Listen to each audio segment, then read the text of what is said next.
Now, we would like to start the parallel session part. There will be two sessions, session 1 and 2, running parallel for 15 minutes from now. Here, we are going to start parallel session 2, Zero Carbon Challenges, Trends and Initiatives to Promote Transition in Key Areas. For watching the session 1, please visit the link showing on the screen. We are showing the QR code for the session 1. Now, let's start the session 2. This session is moderated by Mr. Emani Kumar, Deputy Secretary General and Executive Director, ICLEI South Asia. Mr. Kumar, the floor is yours. Thank you. Thanks a lot. Welcome to this second Zero Carbon City International Forum, parallel session 2. Good morning, good afternoon, good evening to all of you. I know that the people joining from US to Japan, it's already 10 o'clock in the Japan, I think, at 9:15. I'm in Delhi. My name is Imani Kumar, and I'm happy to moderate this very important session. I also want to thank Japan government and also the US government and the cities and also other research organizations who are organizing this particular seminar, and including ICLEI Japan and ICLEI internationally supporting this particular event. Thanks for all of you to joining this very important session. This is, as told already, the session is on zero carbon challenges, trends and initiatives to promote transition in key areas. This session shares the trends and challenges of city actions that including building and transportation from points of views of international and research organizations and also city governments. And also I was happy that I can see from a financial institution speaker is here. Before I ask our speakers, I'm happy that we have very distinguished 5 speakers from all over the world in this particular session. Just to set the trend, maybe I will show you a few slides, what exactly happening, and also about my organization a little bit. As I said, I represent an organization called ICLEI. Sorry, just a minute.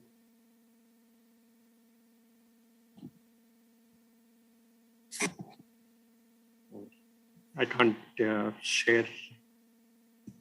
Can you see my slides? Can anybody?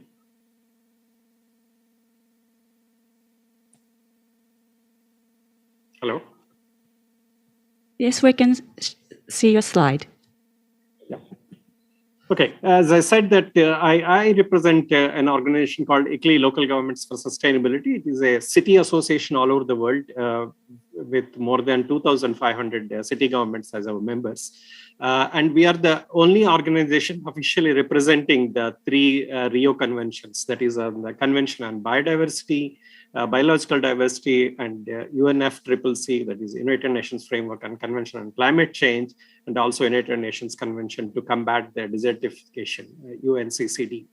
I hope most of you know that ICLEI also serves as the focal point for the global task force of the local and regional governments that units the local government networks. We work on 5 pathways. You can see all the 5 pathways. These are the pathways for any city to go towards the sustainability. We talk about low emission development, we talk about nature-based solutions, we talk about equitable and people-centered development, resilient development, and circular development. If any city follows these pathways, I'm pretty sure that they will go towards sustainability. We are all over the world. We have offices, more than 24 offices at the national level and regional level. As I said that I am in Delhi in India, working also as a regional director with the South Asia office. We also have offices in US and Japan and other parts of the world. Why is this particular cities topic is very important? You all know that more than 65% at present population are living in the cities. By 2050, it will go up to the 70% of the population. Even today, if you see that the trend here in Japan, it's more than 90% of the population are living in the cities. And cities are also contributing around 70 to 80% of the carbon emissions. So if we can make cities sustainable, then we can see a sustainable world on that. So today we will talk about more on how the cities are acting on this in this particular session on that. And coming to the sector-wise, there is one sector, the building sector, which is contributing almost 37% of the global carbon emissions. And also the transport sector, around 23% coming from the transport sector on that. So once again, I say that cities need to address building and transport sector issues. That is where we are going to hear from our speakers today to achieve that zero carbon. But it is also essential for improving quality of life for those living in the urban areas. For example, we talk about more on the energy efficiency, reducing financial burden in the population, and improving air quality also is a major point on that. So with that background, I'm happy that we have 5 distinguished speakers today. And I request each one of them, if they can limit to 5 minutes of their session, their talk. And then if time permits, we can have 1 or 2 questions and have a discussion on that. The speakers, I'll just name them here. We have Missy Stultz, Sustainability and Innovations Director from City of Ann Arbor, USA. We also have Sachio Subivara, Director, Eco-City Promotion Department, Environmental Bureau, Sapporo City from Japan. Failia Sufa, Southeast Asian Director from ITDP. And we have Mr. Niklos, Senior Transportation Specialist. He will talk about more on the transportation. And we also have Anatonete Anaban, Assistant City Planning and Development Coordinator, City Government of Baguio. Thank you for joining this particular session. And without wasting any time, I request Missy, nice to see you again, ex-colleague of mine. Missy, the floor is yours. Thank you. Great to see you, Amani, and great to see everyone on the screen. Thanks for joining us today. I am going to jump right in and just share a quick picture because I want you all to be with me in Ann Arbor. So welcome to Ann Arbor, USA. We're located in Michigan, and we have topically tied one of the most aggressive and audacious plans in the US to become carbon neutral in an equitable and just way, and that's called A20. So I just kind of want to show a little bit about our community and tell you some of the things that we're working on in the brief time we have together. From the buildings perspective, buildings are our largest source of emissions. Transportation is actually smaller for us. We have a pretty walkable community. We have high public transit ridership, a lot of students, great bikeability within the community. So buildings are a really important focus and foci for us. Some of the things that we're working on locally are we can't actually set building codes in my state that are more aggressive than the state's building codes. So we have to work kind of on the margins. We're working on rental efficiency standards. We just launched a new policy yesterday for public comment. 55% of our housing units in the city are rentals. And so it's really important that we make sure that people live in safe, comfortable, high quality and sustainable rental units. So we're working on an efficiency standard that would require you to meet some performance elements or demonstrate that you've done certain actions in order to be able to rent a building in the city. We're also working on single family homes that when they go up for sale, they have to disclose their energy usage and ideally water usage. And the thought here, we are a pretty expensive community to buy in, and we want people to be able to have information about the homes that they're buying so they can understand how they perform and if they're really appropriate for them. Last year, we passed the state's very first commercial and multifamily benchmarking and disclosure ordinance, which means every year buildings have to disclose how much energy they're using and how much water they're using so that their tenants can understand if that's an appropriate building for them to be in.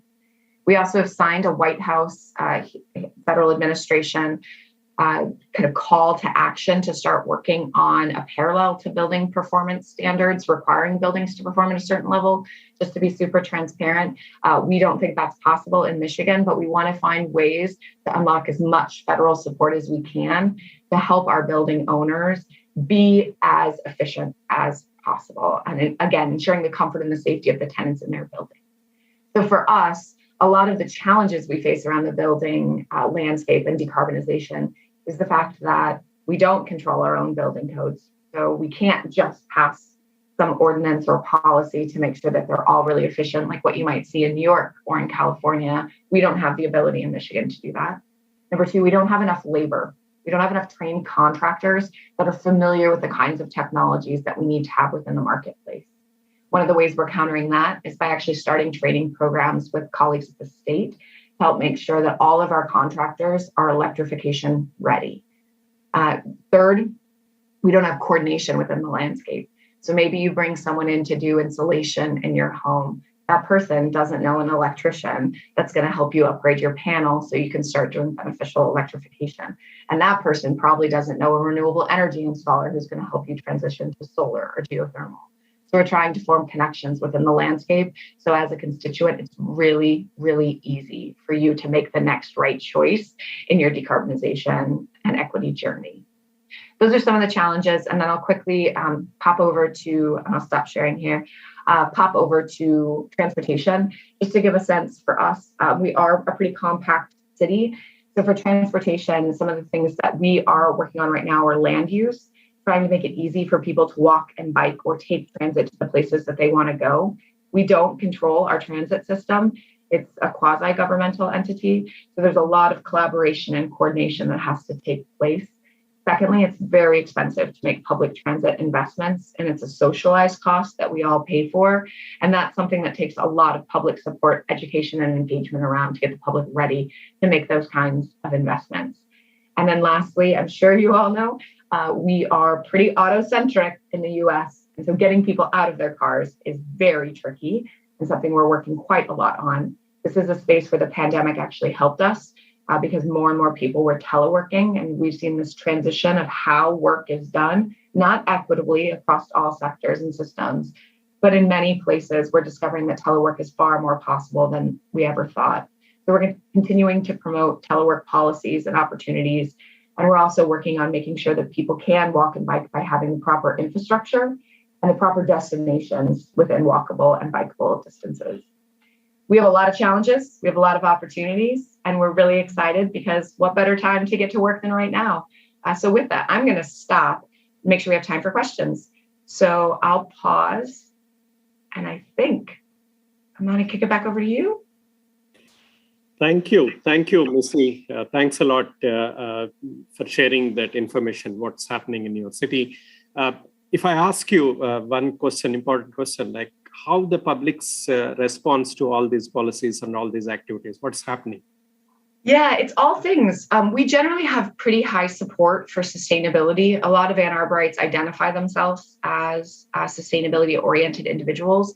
In fact, we have a ballot measure for us. In November, our public is going to vote on whether or not to fund climate for 20 years. We call them millages in Michigan, but it is effectively a tax. And so we'll find out how high public support is for climate come November of 2022. Thank you. Thanks a lot. We'll come back once. I hope we'll have a few more minutes at the end. Thank you again. We have our next speaker, Sugawara Sachio, Director of Eco City Promotion Department, Environmental Bureau from Sapporo City from Japan. Mr. Sugawara. Thank you very much. Thank you very much. This is Sugawara, the Director of Eco City Promotion Department of City Sapporo, and thank you very much for this opportunity to talk about our efforts on buildings and hydrogen energy for zero carbon city in Sapporo City. So I'm going to speak about three things: overview of Sapporo City, energy measures for buildings, and efforts for hydrogen energy. First, about the overview of Sapporo City. As our mayor Kimoto explained, Sapporo City is the capital city of Hokkaido Prefecture in northern Japan, with a population of 1.97 million, the fifth largest city in Japan. And this is a city that hosted the Winter Olympics for the first time in Asia in 1972. And that triggered the central part development, including the development of subways and other transportation network. The distance from Tokyo is 1,050 kilometers, but the air travel is only 1.5 hours. The characteristics of Sapporo City is that it has clearly distinct four seasons. Its landscapes shifting widely from the cool, comfortable summer to the sub-zero winter have attracted many people from inside and outside of Japan. It is a snowy, cold city with an annual snowfall of 5 meters, and there are few big cities in the world that have such an amount of snowfall. And because of that, the Sapporo has decided to be carbon neutral in 2050, and then reducing 55% as against the 2016 in 2030. And as against the Japanese government's objective of reducing 46% in 2030 as against 2013, it is a higher objective. And then today, I'm going to talk about our efforts for buildings and the hydrogen energy. First of all, energy measures for buildings. Since it's a snowy, cold area, residential energy consumption for heating is 3 times the national average. So if we reduce the energy consumption for heating in the winter, will be very effective for reducing GHG emissions. Therefore, we are promoting this Sapporo version next generation housing based on the unique high insulation and high air tightness standards. So we have 5 levels, and then we provide the certification as well as subsidies for high performance housings. And for buildings and the apartments, we will provide the subsidy for the design cost if the housing can reduce significantly the energy consumption through the improved performance of insulation or by introducing solar power. And this photos shows the building for Animal Welfare and Management Center to be built next year. And we are aiming for a ZEB-ready facility, meaning reducing the energy consumption by more than 50%. And then in the central part of the city, a district heating system covering about 130 hectares has been built, providing highly efficient heat and cold energy.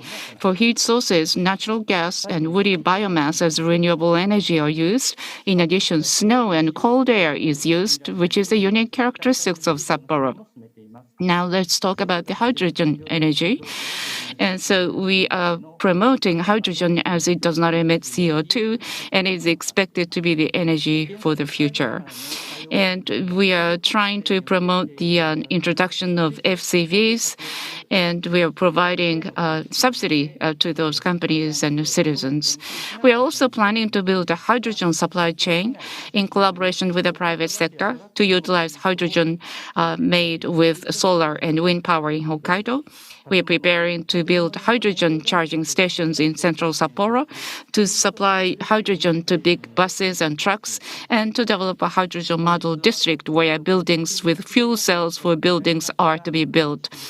So I talked about our efforts, but other than for buildings and hydrogen, we are working to introduce more renewable energies and promote the lifestyle change among our cities. That's it from me. Thank you very much. Thank you, Mr. Sugawara. Thanks for sharing the information what your city is doing. Thanks a lot, and we will come back to you, sir, if we have any questions at the end. Thank you, sir. Thanks a lot. We have our next speaker, Ms. Faila Sufa. I hope I pronounced correctly. Southeast Asia Director from ITDP, and she's going to talk about actions taken in the Asian cities, transform transportation sector towards zero carbon. Ms. Sufa, the floor is yours. Thank you, Mr. Kumar. Good afternoon, evening, everybody. Yeah, so my today's presentation is actually I want to share about ITDP's studies with UC Davis University of California regarding complexities and electrifications, and also lesson learned that we can see from Jakarta and also other cities in Southeast Asia. Next, please. So ITDP itself, we are a global organization at the forefront of innovations using technical expertise, direct advocacy, and policy guidance to mitigate the impact of climate change, improve air quality, and support sustainable and equitable cities. We have worked with over 100 cities in more than 40 nations to design and implement transport and urban development system and policy solution to make cities more viable, fair, and also livable. Next, please. As it's already mentioned by Mr. Kumar, that transportation is accounted as one of the biggest emitter. Globally, it is estimated that around 23% or equivalent to 8.8 gigaton carbon dioxide emission are from transportation sectors. And amongst 23%, around 74% or equivalent to 6.5 gigaton carbon dioxide emission are from road transport. Heavy-duty vehicles, including buses, and light-duty vehicles, including passenger cars and motorcycles, are contributed to these classifications. Next, please.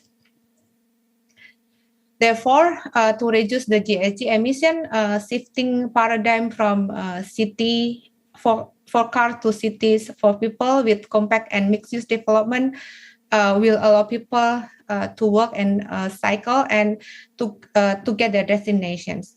And then in addition to that, to reduce the GHG emission, electrification of road transport can also be introduced. Next, please. And recently, ITDP and UC Davis University of California conducted a study on compact cities and electrifications. This study models 4 possible scenarios for change in urban passenger transport. It includes business as usual, and then extensive vehicle electrifications, promotion of compact cities built around walking, cycling, and public transit, and the combination of vehicle electrification plus compact cities and mode shift. We find that neither electrification nor compact cities alone are capable of reducing emission to a level consistent with limiting global warming to less than 2 degrees Celsius. Only with a combination of both vehicle electrification and compact cities together, we can limit future global warming to less than 2 degrees Celsius. Next, please. High electrifications exhibit the same general model split as business as usual, and then high shift illustrate more compact development resulting in reduction in global urban travel demand. Walking and cycling will seen as a significant increase model split. And electrification and shift scenario has by far the lowest extent of ICE car travel by 2050. Next, please. And then cities around the world implemented different strategy to achieve high shift and electrification, such as land use planning, high quality walking and cycling, public transport reform, and also car control. In Asian cities, Singapore implemented 15 minutes neighborhood. And then Jakarta, so the city committed to plans to develop 50 kilometers protected bicycle lanes, and also expand the walking infrastructures. Next, please.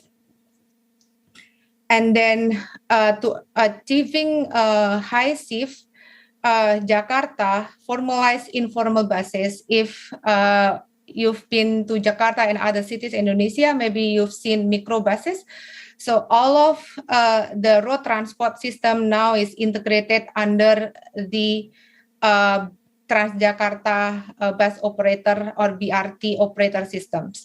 And then Jakarta also committed to expand the transit system. So we, since 2019, we have metro or MRT.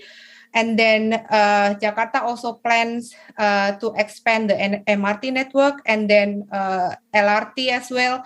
And the BRT system or bus rapid taxi system is now has the 250 routes, and then it's cover almost like 82% of populations in Jakarta. And also Jakarta committed to introduce seamless integration between modes as well. And then benchmarking from our neighbor Singapore, now Jakarta is currently studying the implementation of ERP and high parking pricings. So hopefully at the end of this year or next year, we will have a pilot electronic road pricing implemented in some corridor in Jakarta. Next, please. And as illustrated in this picture, to achieve the lowest CO2 emissions and to limit global warming less than 2 degrees Celsius, carbon emissions from the world energy sector must fall to less than about 20% of their 2015 levels by 2050. It could only be achieved by combination of compact cities and also electrification. So we should build dense mixed-use cities, focus on public transit, walking and cycling, and in addition to that, all motor vehicles are electrified by 2040. And again, also Jakarta, under the Transjakarta BRT system, they are committed to electrify 100% of its fleets, which is around 10,000 buses in 2030. Thank you. Over to you, Mr. Kumar. Thank you. Thanks a lot for the examples, what you have shown. And I hope those examples will be followed by other cities and also Asia Pacific region. And if time permits, maybe we'll come back and ask you a few more questions. Thank you. Thank you, Ms. Supa, for sharing what's happening in the transportation sector. We have our next speaker, Ms. Anetoinette Anaban, Assistant City Planning and Development Coordinator from City Government of Baguio from the Philippines. And she's going to talk about introducing a transportation sector in Baguio City. Ma'am, the floor is yours. You are muted, yeah. Good evening, everyone. It is an honor and privilege to be invited as a resource speaker in the second Zero Carbon International Forum to share with you our city's zero carbon challenges and initiatives. First and foremost, allow me to present an overview of Baguio City. Baguio City prides itself as the summer capital of the Philippines due to its cool climate. Sometimes it is also called the City of Pines because pine trees are the common tree species in the city that's adding to the coolness. Baguio City is located in the northern part of the Philippines with a land area of 57.49 square kilometers with an elevation of 1,540 meters above sea level. Originally designed for 25,000 to 30,000 persons, the small city of Baguio has already reached a population of 366,000 in year 2020, giving a density of 6,373 persons per square kilometer. Baguio City is facing many challenges, one of which is the high carbon emission coming from the transport sector that contributes directly to global warming and poses a health risk to the public. It is sad to note that the top leading cause of morbidity or illnesses in the city is upper respiratory tract infection, and this can be attributed to the poor quality of air that we breathe. In 2019, there were around 15,000 cases of upper respiratory illness. There is also a notable increase in the private vehicles flying within the city, being the center for business, trade, and commerce, a prime education center, a major tourist destination, and the seat of the regional government. Prior to the COVID-19 pandemic, congestion is actually a normal daily experience, especially during busy hours, long weekends, and holidays. Another thing is that our roads are narrow and sloping, causing high emissions from vehicles. The city's geographic location is also a challenge because Baguio serves as the gateway of the lowland and highland provinces, where it is necessary to pass through the city when going to the upland or lowland. In development, there is always trade-off between economy and environment. In the city, the vanishing forest cover and green spaces are attributed to rapid urbanization. The following are the initiatives of our city towards achieving zero carbon. The first is the public transport modernization. So this aims to replace the old vehicles that are at least 15 years old into Euro 4 compliant or electric engine powered public transport vehicles. The modernized vehicle units provide efficient and convenient mass transport, thereby encouraging more public riders to commute instead of bringing their own cars. The city is working out with its local public transport route plan that will rationalize the number of public transportation vehicles that are allowed within the central business district. The plan will also determine the routes of the old units, the passing through units, and allowing only the modernized vehicles within the central business district. The provincial buses are no longer allowed to enter the central business district as they were assigned bus terminals at the city boundaries. 4 intermodal terminals are on the pipeline to be developed, starting from the southbound intermodal terminal through a private-public partnership scheme. Part of the terms of reference is the use of green building designs to terminals and parking building projects. Multimodal mobility refers to the flexible usage of the combination of different transport modes in order to facilitate a faster and more efficient movement. This will support the city's goal of becoming a walkable city. The city has aggressively started the recovery and improvement of vanishing sidewalks that were encroached by buildings and establishments. The improvement of the sidewalks also considers the need of persons with disabilities. Meanwhile, demand for non-motorized transportation, such as bicycles, drastically increased during the COVID-19 pandemic, especially when public transportation was totally suspended until it gradually resumed on a limited capacity until lately they are allowed to operate on 100% seating capacity. But the use of the bicycle did not stop. So therefore, bicycle lanes are integrated in all the designs for roads where they are appropriate in the city. So that ends my presentation. Thank you once again for this invitation. Good evening. Thank you, Ms. Anaben. Thanks for sharing what's happening in the city of Baguio. I hope we will have a few minutes to talk at the end of all the presentations. We'll come back to you. Thanks again for sharing Baguio's experience with that. We have our next speaker, Mr. Niklos, is the Senior Transport Specialist, Sustainable Infrastructure Division, East Asia Department of Asian Development Bank. Thank you, Mr. Niklos, for joining us this session. Mr. Niklos will talk about on introducing low carbon transformative sector development program at ADB. Mr. Niklos, the floor is yours, sir. Good evening. Thank you, Mr. Kumar, for your introduction. It's indeed an honor to be here today, presenting the Shangtang Low Carbon Transformation Sector Development Program. Next slide, please. In alignment with the Paris Alignment, next slide, please. Thanks. In alignment with the Paris Alignment, the People's Republic of China has established ambitious targets for its nationally determined contributions to climate change. including carbon peaking by 2030 and carbon neutrality by 2060.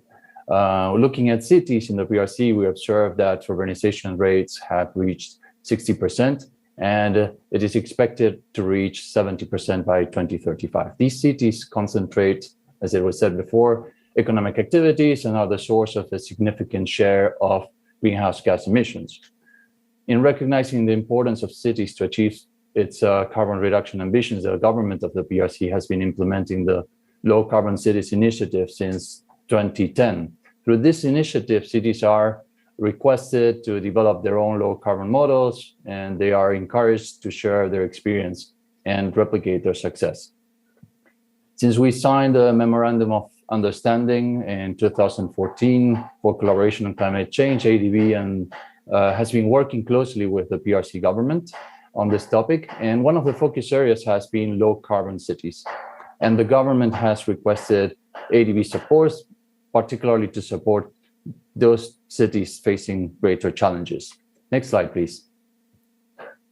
Shangtang, located in the Hunan province, is a medium-sized city, about 2.9 million population. It's an old industrial city going through rapid urbanization and industrial transformation. Between 2005 and 2016, emissions increased by 4.5% per year, and the city has a higher intensity, GHG intensity per unit of GDP than the average for Hunan province or the PRC. In 2018, Shangtang was designated a low carbon city under the Low Carbon Cities Initiative that I mentioned earlier, and has committed to achieving carbon peaking by 2018, and in so doing contributing to the PRC's nationally determined contribution target. The municipal government has since then implemented some measures to reduce carbon emissions, including allocating financial support for industrial transformation, closing heavily polluting factories, and seeking to attract low carbon industries, deploying clean vehicles, expanding a public bike sharing program, restoring wetlands and forests, and expanding green areas. However, there's a lot more to be done to substantially reduce GHG emissions within a very limited time frame and without impacting economic growth. Next slide, please.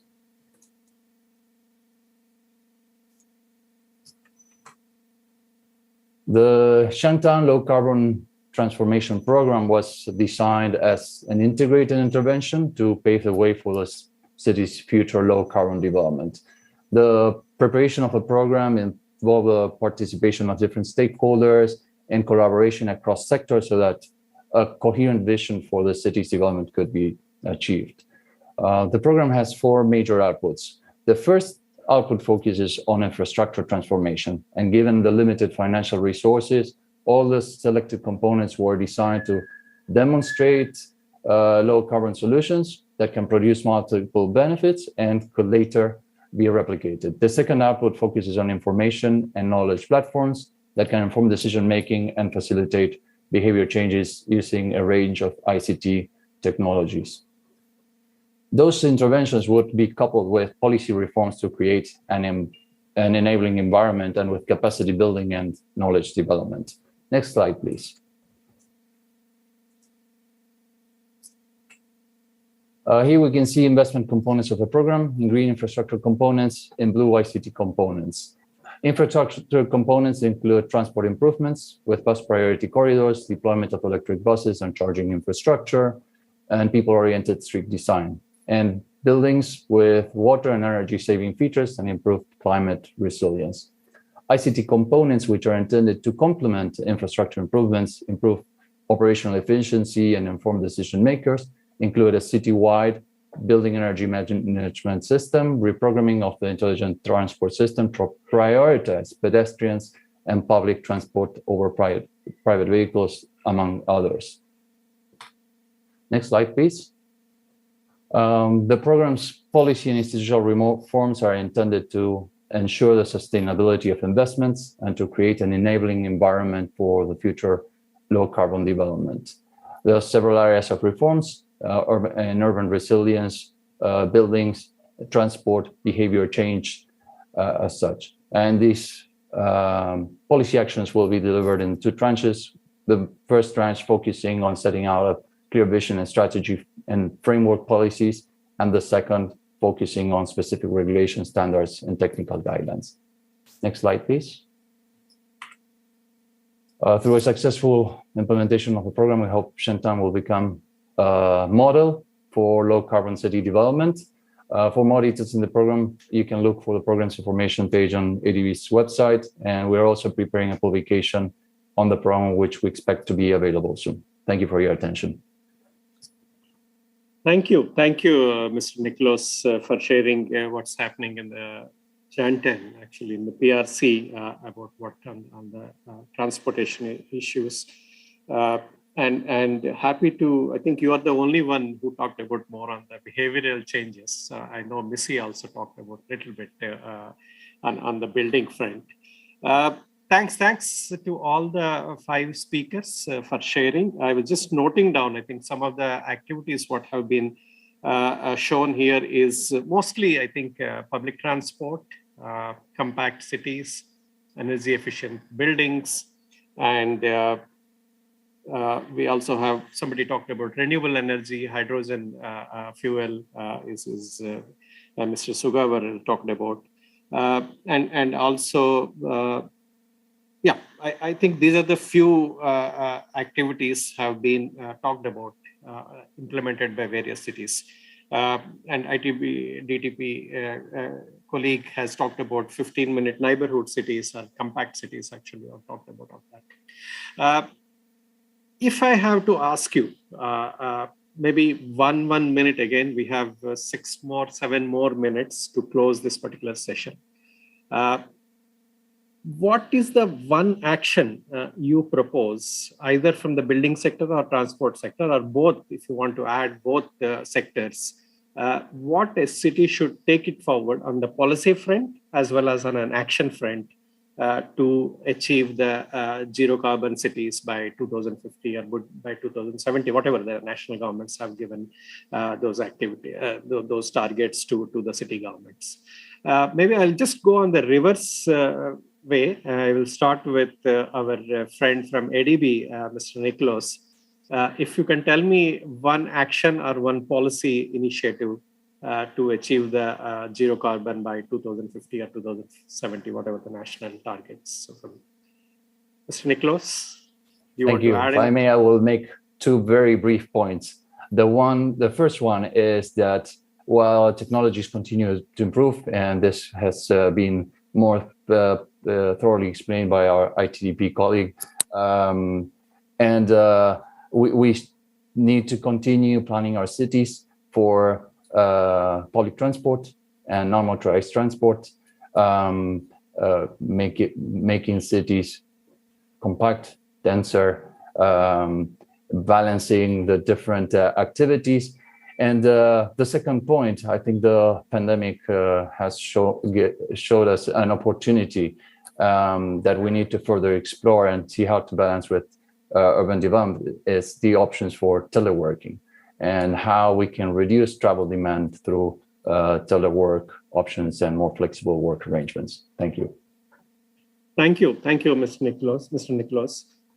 Ms. Anaven from Baguio, you were 2 points.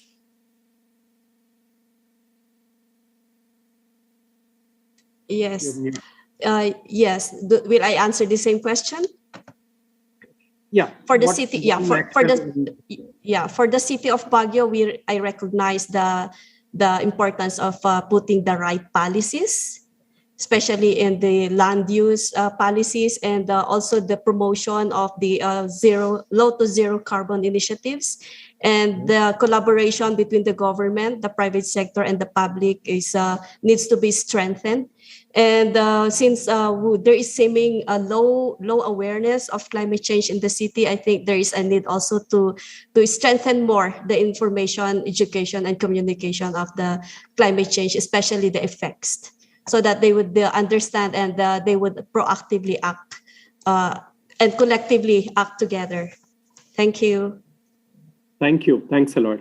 Ms. Sufa, you're muted. Yes, thank you. I think I will echo all of the speakers. Of course, the government policy towards sustainable mobility is very crucial.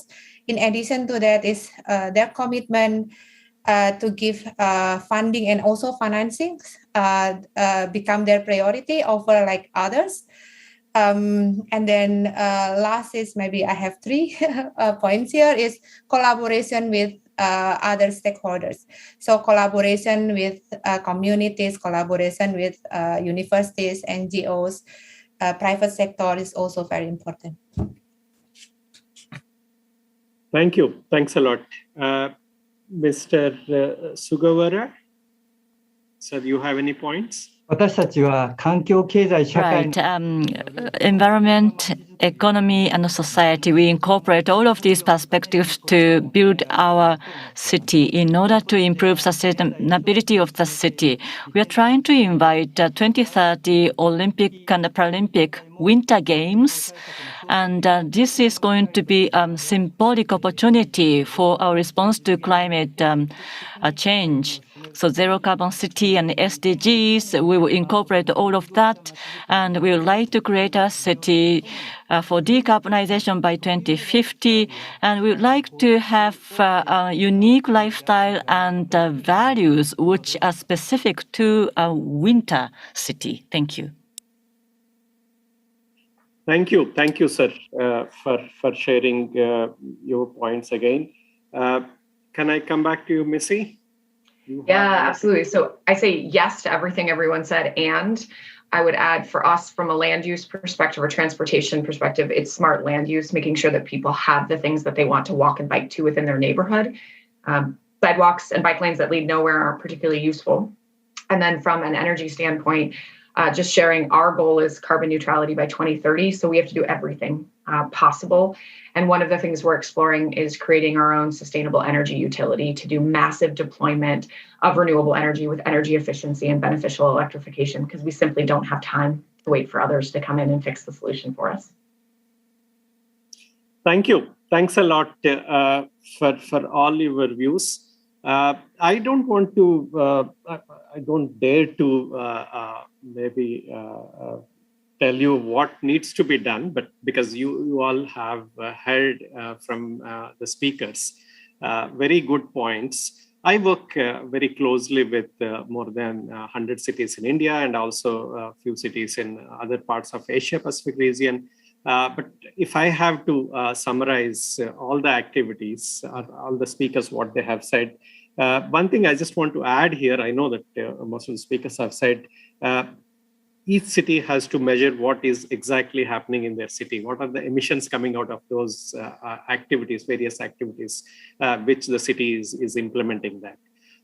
Once you know where the emissions are coming, and I know that the transportation and buildings will be the major sectors which we need to work on. But once you have that, and if you can come out with a good action plan, I think there are a lot of examples have been shown by our speakers. So these action plans can be implemented, and I know that maybe most of the Asia Pacific cities, finance is another major issue on that. And I know that our colleague from ADB can support maybe some of the cities in Asia Pacific region. But I'll say that once you have an action plan, maybe I think a lot of other speakers also said that look for the public-private partnerships also, that look for other sources where you can get money to implement on that. And I know that once you have these steps taken and you start implement those actions, I think we will achieve the zero carbon, maybe whatever the targets each national government has put on that. And my last statement, I just want to, and I think it was there in the preamble of the Paris Agreement. It's also now reinforced in the Glasgow summit. That at all levels, not just only at city levels, you have city levels, provincial level, and also national level. You need to work together, you need to act together, then only we can go and achieve the targets what we are setting up. So with this, I just want to thank each and every one of you for joining us this particular session. I know it's early morning, maybe for US colleagues, late evening for our Japanese colleagues. Thanks a lot for all of you. and all the best for your next activities. And with this, I just want to thank again Japan government and US government and inviting me to moderate this session. Thank you. And I'll just hand it over to the organizers. Thanks a lot. Thank you, Mr. Kumar and distinguished speakers for the wonderful session. This is the end of the parallel session too. Now we would like to take a short break for 5 minutes. The next session will start from 8:05 a.m. Eastern Standard Time and from 10:05 p.m. Japan time. For session 4, please stay here for watching. For watching the session 3, please visit the link showing on the screen. We are showing the QR code for the session 3. We would like to start the parallel session 4. So please let me introduce the moderator, Mr. Matsumoto from OECD. Mr. Matsumoto, the floor is yours. Thank you, Secretariat. Good morning, good afternoon, and good evening. This is a session 4 on zero carbon urban development of the second Zero Carbon City International Forum. My name is Tadashi Matsumoto, as introduced. It's my great pleasure to moderate this session. As OECD, we have been supporting this conference and also the Japan-US initiative. And as OECD, we are also making efforts to support countries and cities to realize zero carbon community, in particular through a program called Territorial Approach to Climate Action Resilience. The program is also supported by the Japanese government. This session aims to discuss and share experiences on concrete actions of subnational government, meaning regional and city governments, and local stakeholders to create a zero carbon district or zero carbon town to achieve, again, zero carbon transition. This is a very important session, particularly to understand a different context of achieving zero carbon transition and try to understand the success factors. And knowledge sharing, of course, is always useful, but it's more useful to when we understand better the context, particular local context, and what can be replicable to other regions and cities. So success factors or lessons learned from a particular local experience is very, very important. So I hope all the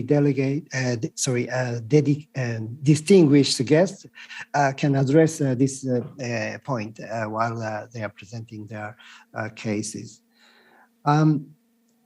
Without further ado, I really like to start the session because we have a lot of speakers and we within a little limited time. But just I repeat the key questions that was provided from the Secretariat, which will be discussed throughout the session. So questions first, one is what actions has been taken to promote zero carbon town, zero carbon district development? What are planned to create zero carbon town and community? Second question is what technologies, systems are in need to strengthen actions in developing zero carbon town and community? And the third question is what are the benefits in zero carbon town and community development? What motivates local authorities or local stakeholders to develop a zero carbon district? So these are the questions that when we have enough time to discuss after the presentation, I would like to address these questions. So thank you very much. This is an introduction. Presentation will be carried out 5 to 6 minutes per speaker. And after that, we try to make a discussion. The first speaker, Dr. Chin Seong Ho, Director of Low Carbon Asia, University of Technology, Malaysia. He's presenting the case of Wangsa Maju Town, Malaysia, if I'm pronouncing correctly. Now the floor is yours, Dr. Ho. Yeah, thank you, Dr. Matsumoto-san. Can you hear me and can you see the PowerPoint? All right. Again, good evening and good morning to all. And my name is Ho Chin Seong, as introduced, and I am a town planner and also director of Low Carbon Asia at University of Technology, Malaysia. And my paper today is talking about KL experience on implementing zero carbon community, the case of Wangsa Maju, one of the precinct of Kuala Lumpur city. I will discuss the vision, the pathway, the plan making, concrete action involving multi-stakeholders to make this zero carbon precinct. This slide shows the location of KL, overall. And of course, Kuala Lumpur, Wangsa Maju is one of the 6 precincts, and the location of Wangsa Maju. This is designated as one of the first carbon neutral project or precinct, and we identify projects that we done to achieve carbon neutrality by 2050. And we can see that KL is committed to lead ASEAN cities into carbon neutrality. As in this slide in COP26 Glasgow, the Mayor of Kuala Lumpur, Datuk Mahdi himself, presented and launched the carbon neutrality vision of Kuala Lumpur, and at C40 side event, as well as Japan Pavilion on city-to-city collaboration. That is Kuala Lumpur with Tokyo City. We also know that in order to achieve carbon neutrality by 2050, Kuala Lumpur have done actually quite a number of policy documents. Among these, example, Kuala Lumpur Low Carbon Society Blueprint. They have Kuala Lumpur Climate Action Plan done by C40 himself. And with that also, they have shown the transition, how from the 2020 to 2030, about 70% reduction, and then to 2040, 85, and to achieve carbon neutrality by 2050. And in order to achieve that, there are 5 sectors which have to be covered. One is energy sector, mobility, waste, community, and green or open space. This is more on the carbon sink. And all together, you can hear listed about 20 projects. I will just probably go through very quickly with you, one sector by one sector. The first sector that I want to cover is energy sector, and it covers 4 main aspects. First is energy efficiency improvement, mainly on the city hall asset. And secondly, go into rooftop solar and then floating solar and district cooling system. I think this is very important. I think the first thing is to improve the energy efficiency of the city hall owned asset building.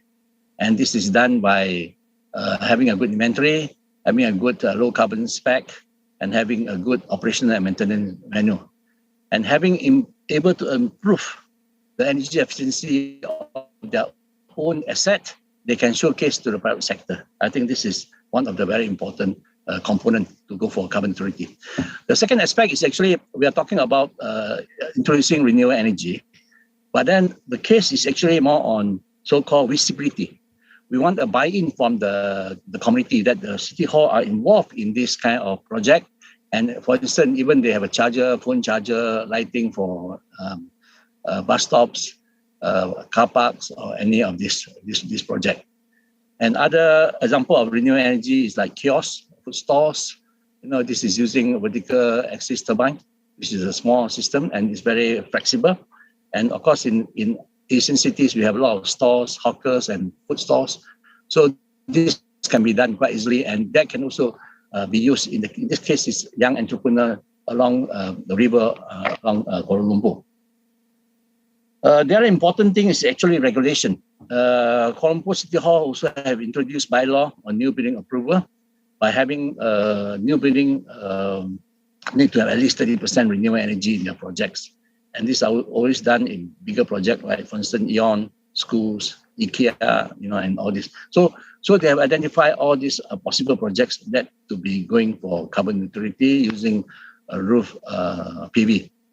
So it is important again that the building a partnership is important, because I think to introduce PV at the bigger scale, we need better building partnership, and this we have to talk about the costing, the timeline, and what the implementers and agencies. And in short run, we also identify which are the possible areas that have to be done. A very specific area, like for instance, public housing along there. Eon, this is one, the hypermarket, open car park, LRT station, and walkway. And in order to ensure implementability, we also must identify the location and others, so that this will be done in phases. The other important aspect of carbon neutrality project is floating solar. Of course, this is slightly more expensive than our roof solar, and we have to identify areas whereby this would able to achieve higher supply of renewable energy. And we also identify location where are the lake. These are 3 main lakes identified, and the potential capacity of this particular roof, this floating solar. The other important aspect is mobility. I think mobility is also another area where we can cut down carbon a lot. And 3 important aspects that we can cover. One is walkable city, promoting pedestrian cycling. And second is on public transportation,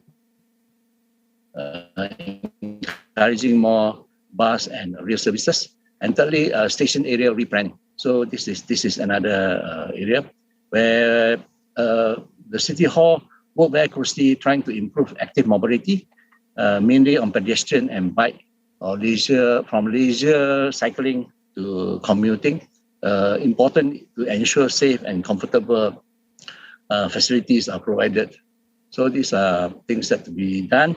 And then improving public transport, having a good rail system, a good routing to ensure that these buses cover the main attraction area. And here, Kuala Lumpur is moving into electric buses. This would be able to identify area whereby people are aware that they are going for kind of EV buses, and to make sure that reliable first and last mile buses are easily accessible, good connectivity. And these buses actually are kind of free bus, city bus free services. They call it Go Kuala Lumpur, Go KL. So here they have identified the routing, and at the moment 10 buses are in operation, and by end of this year there will be about 24 buses, and the routing are already planned, and it's launched by the Prime Minister himself, so that there will be more buy-in, and this will be the way forward that the city is going for EV. The other aspect is on kind of station area planning. This is also important because most of this area around the station already close to about 60, 70 old building, and they need some form of renewal or redevelopment. So we are looking into the possibilities of Pukakuseri or land readjustment concept along the station area planning to allow new technologies or new low carbon technologies, as well as higher density, so that it can be planned as a TOD, and near zero building to be introduced as well, and also including those district cooling system. So this kind of development is more massive. A lot involve land acquisition and a lot of public-private partnership. So we need to have a proper building partnership and working out the phases in the overall planning. The last project which I have here is community, and there are 7 areas which have to be covered. One of the successful one is the Eco Park. Second one, community farming, community utility saving program, transforming resident association into carbon neutral community, zero waste community, school project we call carbon neutral challenge, and strengthening school communities. So these are projects that have been ongoing in this area, and this is one of the projects we call Eco Park, whereby we identify areas where allow smart farming, aquaponics, biogas, compost, and automation hub. So this is to promote more community buy-in, to promote more local consumption. And one of the very successful one is promoting community farming. So, and this also can be done along the river front. So we have identified also a kind of plot of land given to communities to allow them to participate. With that 5 sectors, I make a quick conclusion here. One is that Kuala Lumpur actually with their low carbon society blueprint and climate action plan, actually we have sufficient plan document to guide decarbonization and resilient planning. It's very important time for action, and also timely for knowledge sharing on best practices and opportunity for city-to-city collaboration. The second important point here is I'd like to highlight that science to action is important. We need the evidence-based approach, whereby in order to have a better urban governance, we need to have also better good inventory database for more objective decision making. And the third point is that based on our low carbon society blueprint that have been implemented for the last 3 years, there are still certain challenges or barriers that we have to overcome. We need to have better capacity building, technology availabilities, and funding for more expensive or comprehensive solution. Fourthly, we look, the way forward is to accelerate the government agencies and community buy-in. So to go for carbon neutrality, the buy-in from community, whether it's a CSO, private sectors, and even government officers are important. So the City Hall now are working with private funding initiative and to have a better knowledge on this sustainable infrastructure solution to pilot future development. With that, thank you very much. Thank you, Ho Sensei. So Wanda Maju is a part of the city, right? Yes. And yes, and yeah, I understand. So this is really a exemplary role that all the cities' visions and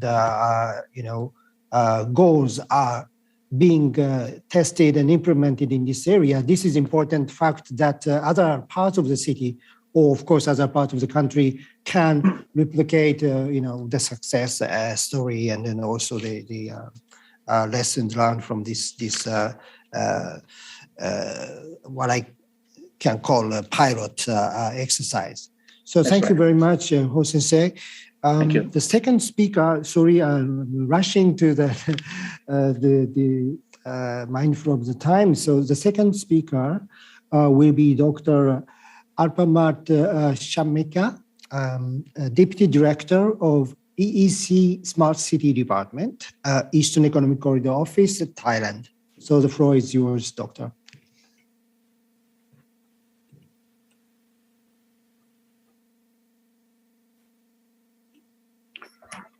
Okay, so you can see my screen now? Yes. Okay. We can. Okay, so first of all, thank you very much for inviting EEC to the forum. And we are absolutely privileged to join with all the delegates here. So just a quick introduction on what is EEC before we getting started into detail. EEC is stand for Eastern Economic Corridor. It's a special economic zone, which is the area-based development initiative. It covers 3 provinces in the eastern part of Thailand. These 3 provinces altogether with a total area of 13,000 square kilometers and site with a population of 3 million people. And this area has been developing in terms of like to boost the economic growth in Thailand. It's more about like industrial zone before with all the important transportation like airport and seaports. And this EEC located in a strategic location with all the readiness of the green and robust infrastructure. What we have been done and ongoing is, for example, like logistic infrastructure, like the seaport, 2 seaport, and 1 international airport, and the high-speed rail. And other development will be like R&D and innovation, which is ongoing, and of course, like digital infrastructure. And other than this infrastructure, EEC also cover 4 main area, which including industry. And toward success of EEC, 12 targeted industry are the key driving forces for the sustainable economic growth. And with all the 12 targeted industry, namely like health and well-being, digital, decarbonization, logistics, and education, these 4 main areas are developed under the green and circular economy model.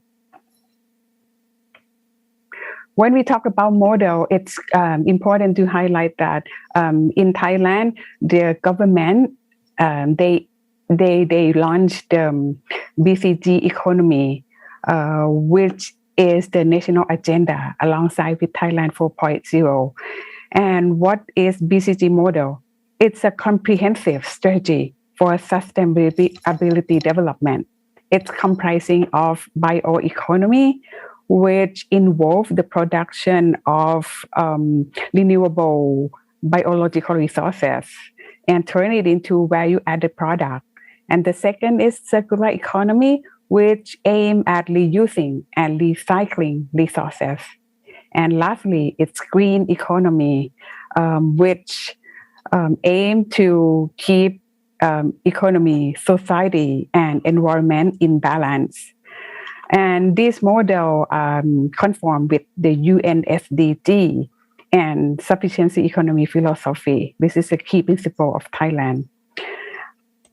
And by this, because Thailand is one of the party for that ratified the Paris Agreement with the target of reduction the carbon emission 20 to 25 by 2030. So EEC as a part of or like the main driver of economic growth. So EEC also have target to become net zero carbon emission area for industrial sector. And not only the industrial sector, it's also including the existing urban area plus the new developed urban area in the EEC region. So mainly we focus on improve energy efficiency. And second, to enhance resource and waste management. And lastly, we also focus on creating business ecosystem. And so far, what we have done and the plan that has been executed in EEC, for example, like we have the electricity supply policy or plan.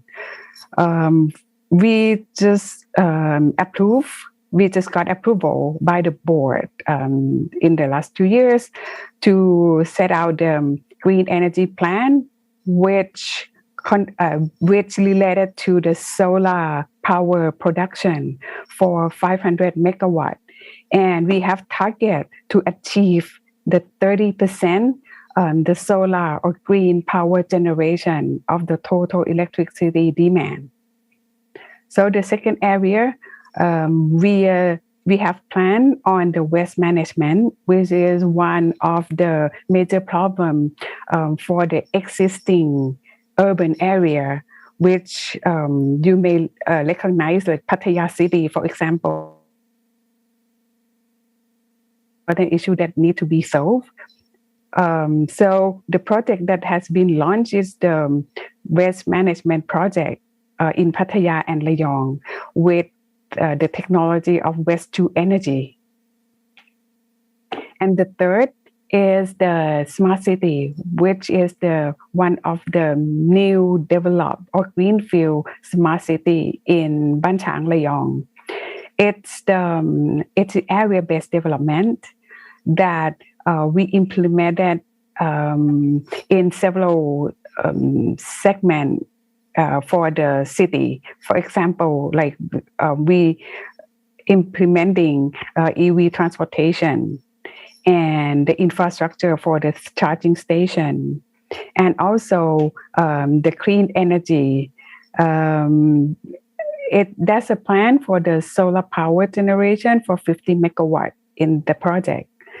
And also, we launched the regulatory sandbox for the EV certification and digital monitoring platform for the energy supply. And the last area that we are developing is the carbon credit trading platform. And other than that, the area that we are focusing for the decarbonization in EEC, it's the mobility, which I believe that it's one of the major area across countries. With the government policy, we are driving toward for the next generation automotive. And we have a national target to have the all new car sales to be ZEV by 2035. So in EEC right now, there's a lot of investment in terms of like EV battery manufacturing. Also, like we are supporting the R&D and resource training toward the electric city vehicle.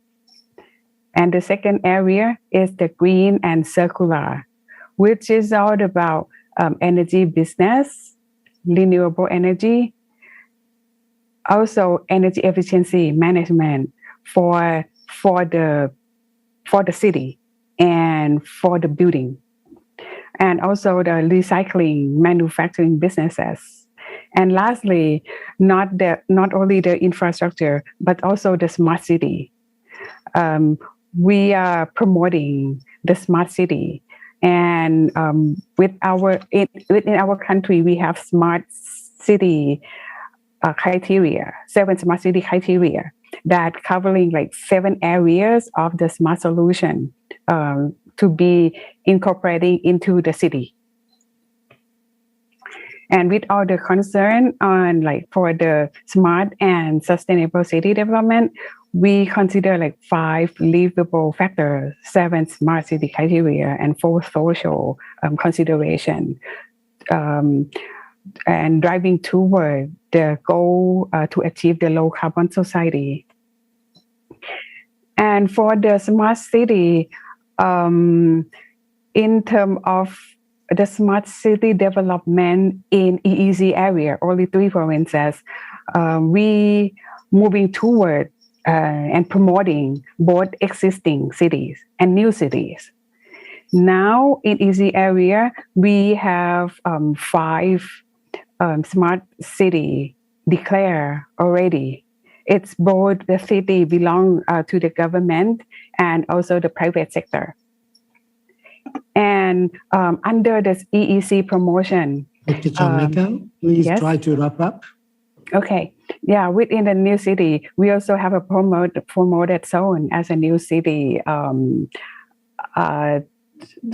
to achieve the zero carbon initiative. So this is all about our achievement and the progress in the EEC. So for additional information, please kindly visit our website to see the progress if you are interested. So thank you very much. Thank you very much, Dr. Chameka. I think it's a very interesting case. I understand this EEC is a national initiative, but particularly you mentioned the initiative is trying to include existing urban areas, and then also even including the new urban areas. That creates, of course, the need to work between national, local government together. So very much looking forward to the progress of the program. Now the third speaker, I'm just sorry about the mismanagement, but timing, we are trying to finish on time still, but we have about slightly less than 20 minutes with 3 speakers. And I also like to have 2-3 minutes of wrap up. So thank you very much for being mindful of the time that you are allocated.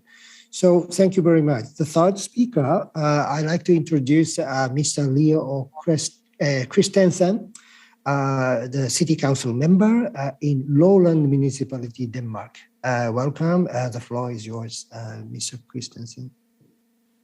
Thank you very much. And thank you for the opportunity to tell about the energy cooperation between Danish capital Copenhagen and the island and rural municipality Lolland. Denmark in general and municipalities like Lolland in particular have worked with sustainable development, not least the field of energy, many years. The Danish electricity consumption are covered by approximately 50% green electricity, primarily from wind turbines and solars. The island of Lolland exports 8 times their own consumption, primarily to Copenhagen. Number 2. The first lesson we learned, large cities will never be energy sustainable without an extensive cooperation with the surrounding municipalities that contain the space for the large green energy plants. Almost all areas of development in a modern have their base in the big cities, universities, and areas. But that does not apply for the green development.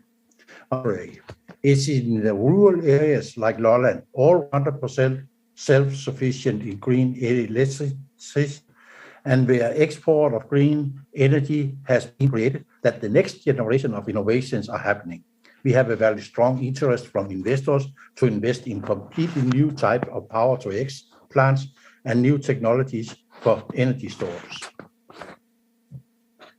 Second lesson we learned, it took us 500 years to create one of the best efficient agricultural production. It took us 25 years to create a much larger turnover in green energy.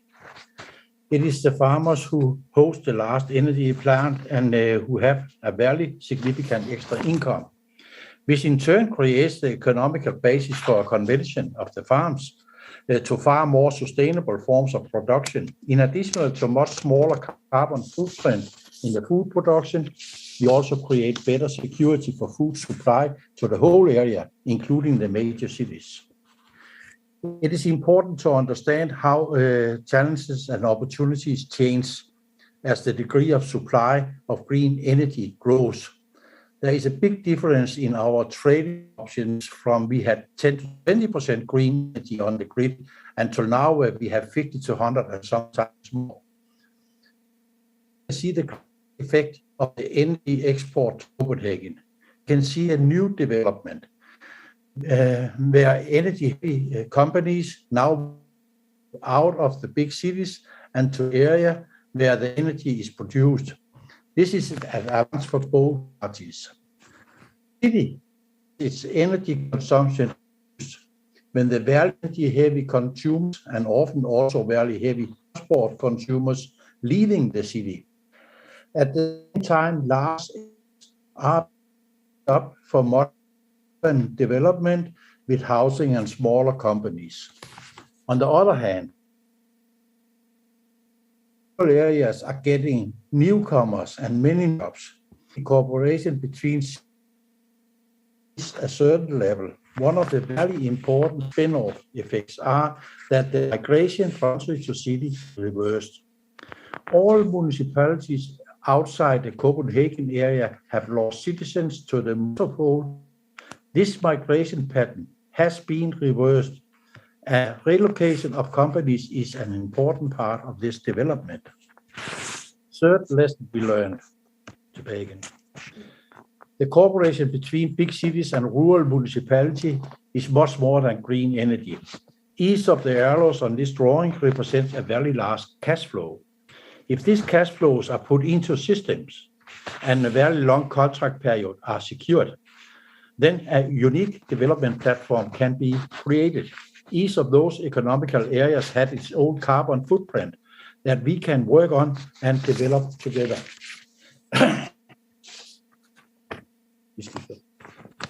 Here is an overview of showing full-scale test facilities on our island that have been or still are active.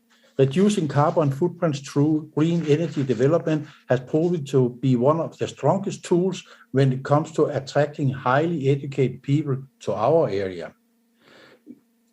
In conclusion, I would like to mention the very fundamental requirements for policy that must be established in order to work quickly with the implementation of green energy, as well as the new technologies that are now being developed through our green conveyor. First, a national organization must take responsibility for balancing the entire electrical grid from the production to the distribution companies that supply each user.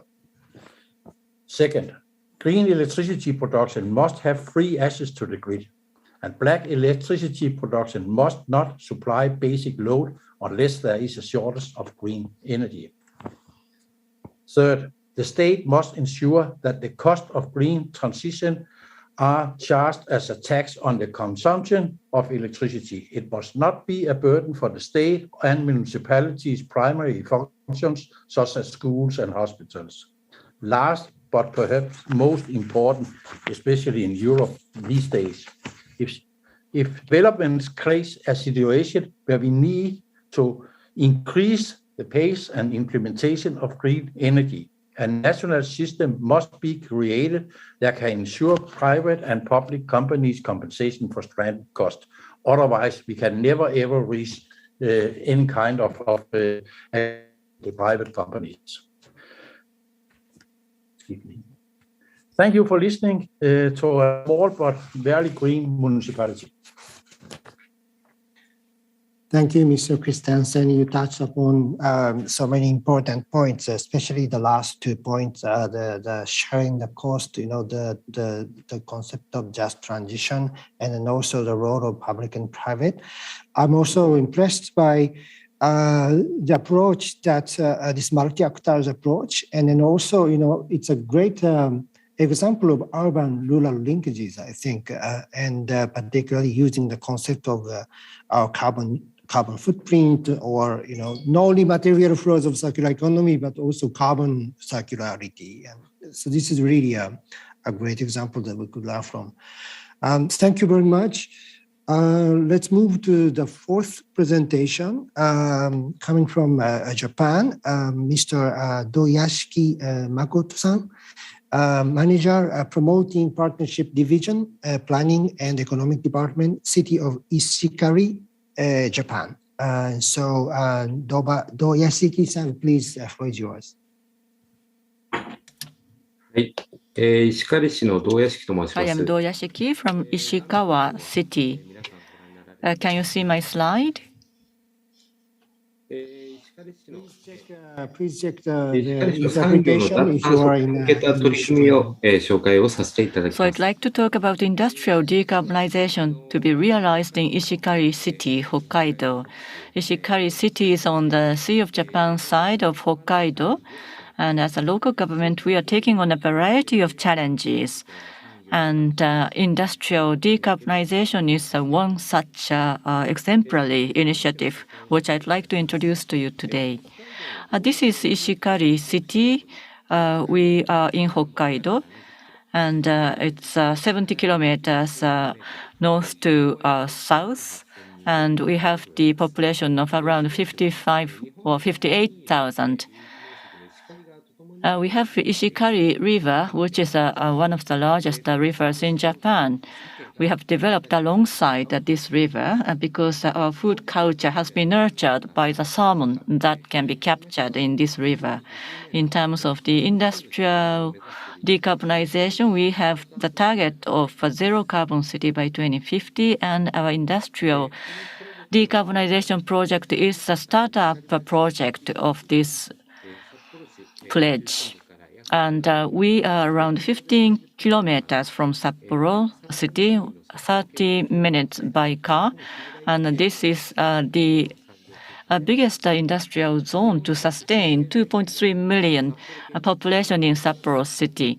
And this is a kind of a urban type industrial zone. That is the biggest characteristic of this area. We have Ishikari Bay New Port, which is an international port, 3 kilometers north to south, 10 kilometers west to east, and it's 3,000 hectares and 760 companies are there, and 20,000 people are being employed.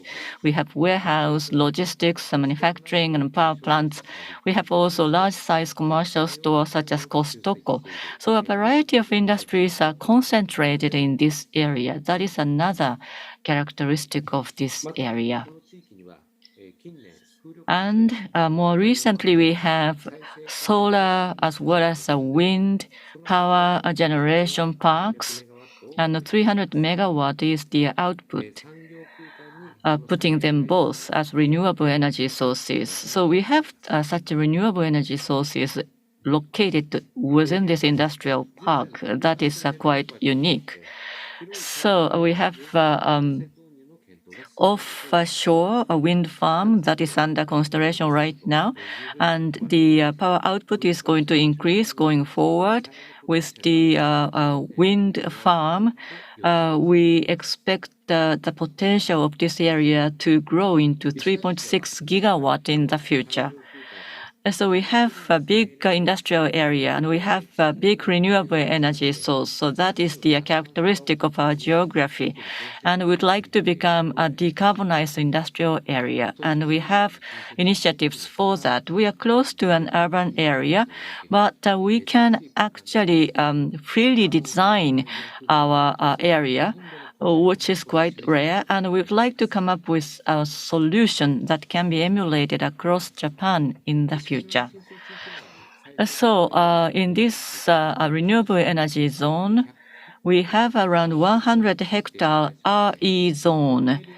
And in this area, we would like to introduce renewable energy sources, and we are trying to develop this area that way. So for instance, a data center, which is a big consumer, and we would like to introduce a big commercial facilities in this area as well, and industrial facilities rather, and we'd like to increase the density. Thereby, we'd like to improve the efficiency so that we have a system whereby affordable renewable energy can be provided.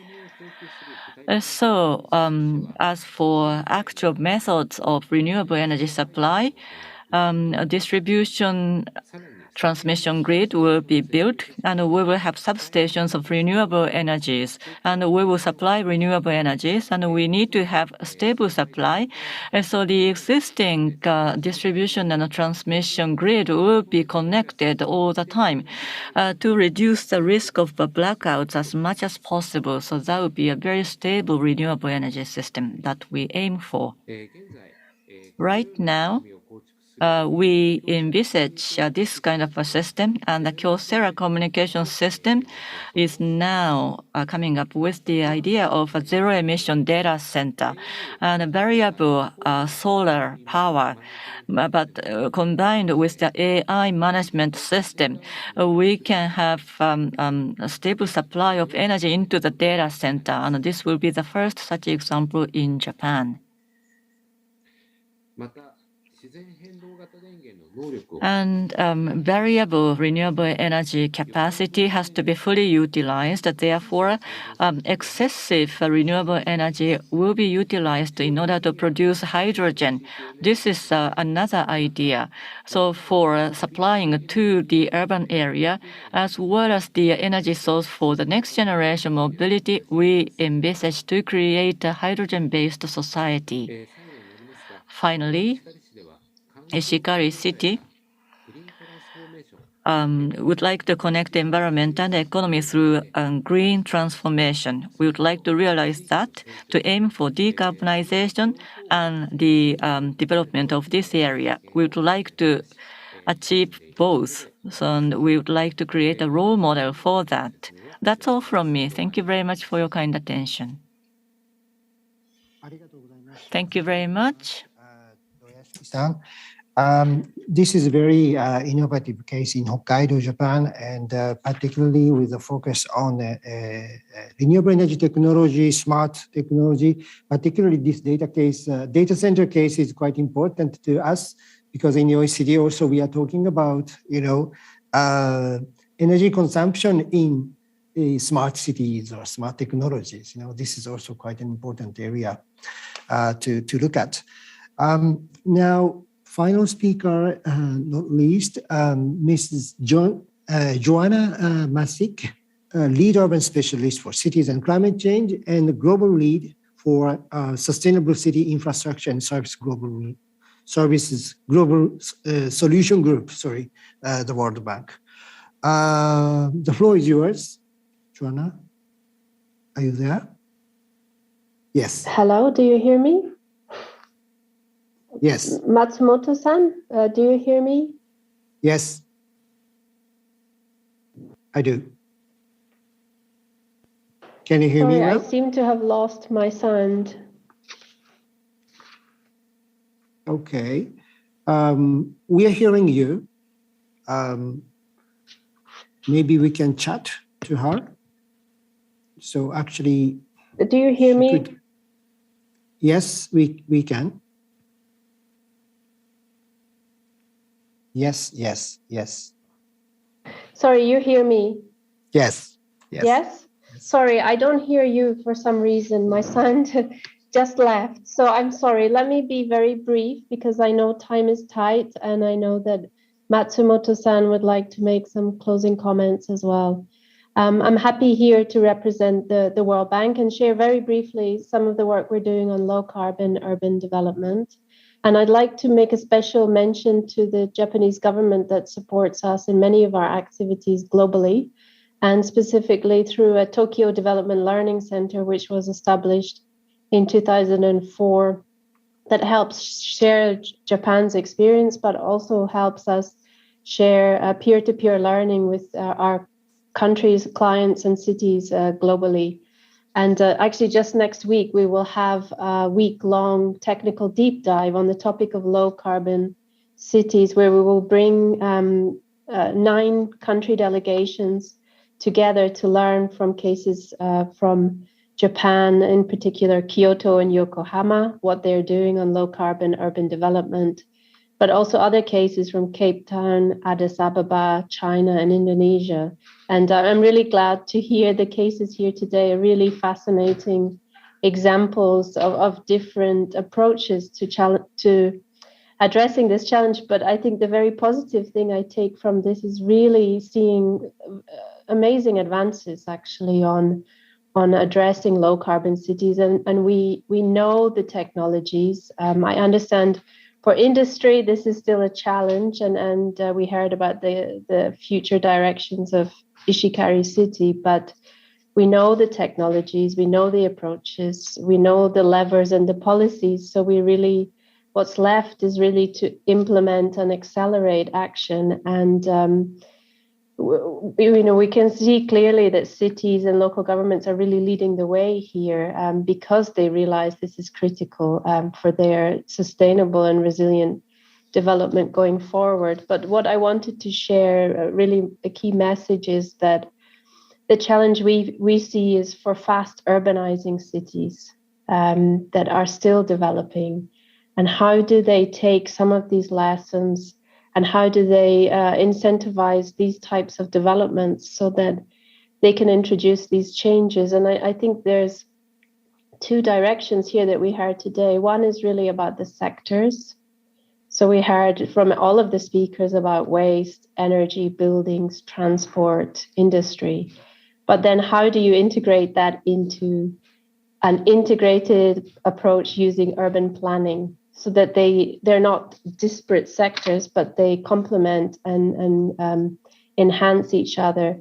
And this is really the area that we see the challenge for fast developing cities in Africa and South Asia is how do you develop that compact, livable urban form where you incentivize, buildings and transport in close proximity. And we see really great examples from Japan of transit-oriented development.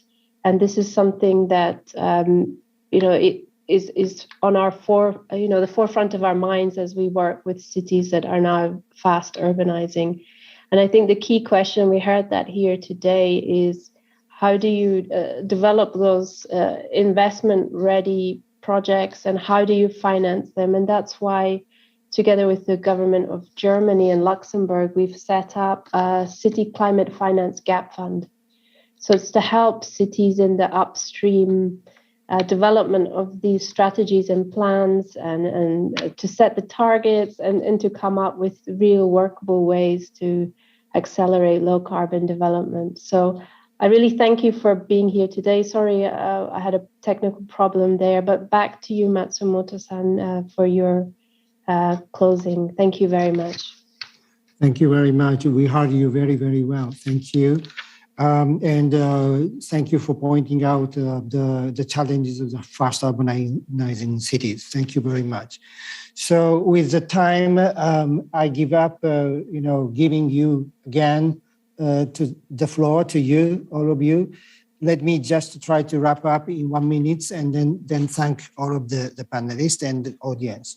So I really see 2 or 3 key messages coming up from the session. One is, of course, the district level or town level activity challenge trial is really valuable and useful as a test bed, of course, to replicate the activity to other places, learning from experience and so on, seen from Malaysia case or Ishikari city case and others. Second, I also see when you are talking about motivation, how local or subnational government, why they are doing this. We really see the motivation coming from integrating zero carbon objective with other objectives. Seeing from Ishikari again, combining economic and environmental objectives. Also, industry cities like, starting like EEC, starting primarily as an industry development, but now extending it towards zero carbon, and then also even including, the existing urban areas. These are the very, very interesting and important examples. Another example of integration coming from Denmark is including all the surrounding areas of the city or opposite way, from rural perspective, engaging cities within their activity of zero carbon transition and creating a circular network. These are also examples of integration to me. All of these cases are very interesting. In particular, some technical issues I would like to actually address. One particular one, which was from Ho-sensei, station area planning. I think this is quite important, particularly looking at mobility. We all have a element of mobilities like bike, rental bicycles or electric vehicles and so on. But the convenience or the use of this is really dependent on how different mode of transport is connected with each other and integrated. So, and this is really important for district or town level activities. So I would just like to highlight. To conclude, again, all the activities are not possible to be done by only one levels of government, cities or regions. Always national government has a role to do, and then also there is a need for an attitude to collaborate across the levels of government to achieve all of this. So thank you very much. Again, my apologies not to be able to give you all the panelists for feedback, but I hope this summary represent your views to some extent, and hope all the sessions outcomes are useful for you all, to the listeners as well. Thank you very much again. And with this, I like to close the session. Thank you. And thank you for interpreters and all the secretariat who has prepared for this session. Thank you very much. Thank you, Mr. Matsumoto and distinguished speakers for the wonderful session. This is the end of the parallel session 4.